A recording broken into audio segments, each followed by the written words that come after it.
Alright, here's the elevator at the old Wrigley building. Did I just go to one? We're gonna wait. Just wait. Wait. We gotta wait for everybody. Okay. There he is.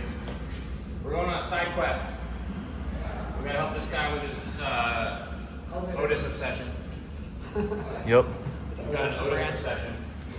Alright, you don't get to push the buttons. Don't. Okay.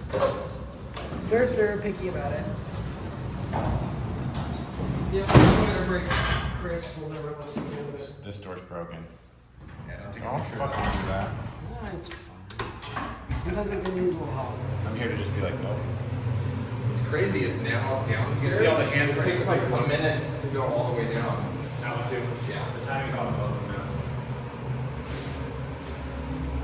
This door is good though down here. Wait, what'd you say? This door works properly. Oh, okay. It's slower. Yeah, we'll try and close it. The last 2 guys, like, Yeah, it's slow. Yeah.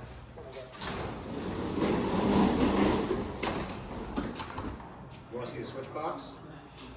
Sure. Alright, here's the relays for the elevator. Sick. Pretty sick. We're not gonna do anything else though, so. Yeah. Enjoy.